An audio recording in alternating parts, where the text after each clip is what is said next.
Well. So it's time for the first episode of In Conversation with Yash Chauhan.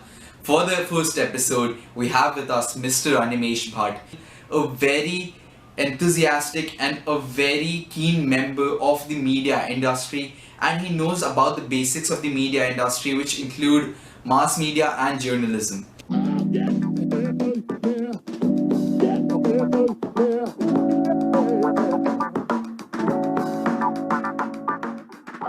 First of all, thanks a lot, sir, for being on the podcast. You're the first guest of the podcast, and it means a lot to me to interview you at the beginning itself. So, as the topic today is how students can prepare for the world after COVID-19. But I would like to talk to you a bit about how it was before, like whatever economic depressions or any major economic changes you might have lived through in your time. I would guess that the 1991 liberalization and the 2008 financial crisis would be, a part of those. But we would like your share of experience with when the economy changed very So drastically. yes, 1991 was the time when a lot of things happened. Liberalization took place, and honestly speaking, we are not very much aware of what liberalization meant. Having gone to a couple of other countries in the world as tourists or for brief periods of time, didn't really realize the difference between liberalized economy and Indian economy. So 1991, it did happen or it did start at that point of time, but we didn't realize the impact of it until much later. When we started experiencing how liberalization impacted our lives.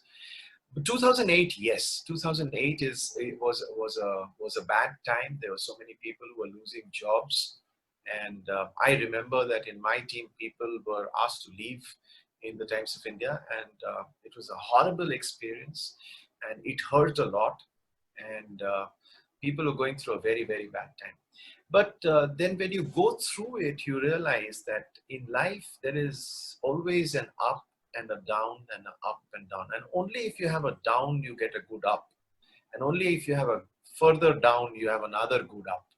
So you learn once you go through a couple of ups and downs, you learn that you take it in your stride and you learn that you must go through a down to come up once again. Like they So, say that until there is a destruction of the current, there cannot be the new happening. The phoenix cannot rise until there is a complete destruction of the old. you're quoting So I'm Bhagavad not trying Gita, to right? If scare I'm not anybody. wrong. No. Phoenix is not Bhagavad Gita, but No, Bhagavad like Gita, all of them the say the same concept things. is, if I'm not wrong, it's of Gita. Yes, it does. It does says that you have a cycle of so many things, and we are going through that. What is that?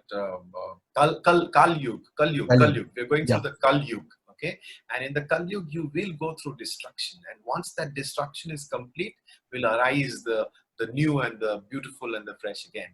So yeah, we need to take it in our stride, and we need to move on, and we need to sleep well, and we need to try and be healthy mentally, physically, emotionally, mentally, and don't take stress. That's about it. So basically, what you're trying That's to my say is, learning through 2008.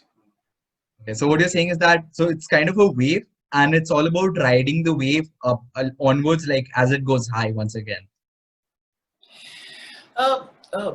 See, when you're saying that you need to ride the wave, you're talking about doing things consciously, that I need to know the up of the wave and then I need to ride it and do that. Sometimes you don't know such things.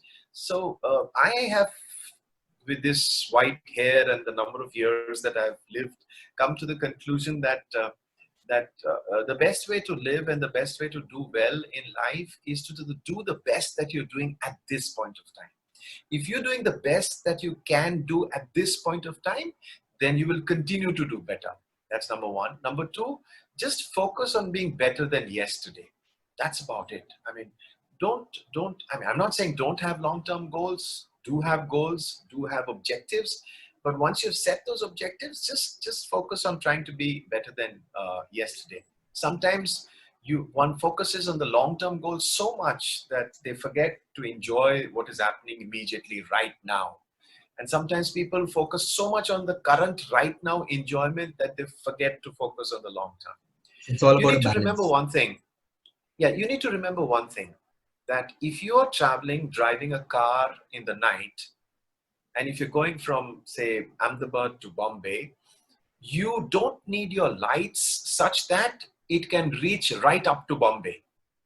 You just need you need to know that you're going to Bombay and head in that direction, but your lights can just go to about maybe 100, 200, 300, 400 meters. And then you keep following the road like that. But if you try to think that my lights need to be at Bombay when I start from Ahmedabad, you're probably not going to be able to make it. So looking a little bit further and keep going in the right direction is what matters. And that's fun. That's how one should live. I think that's fun.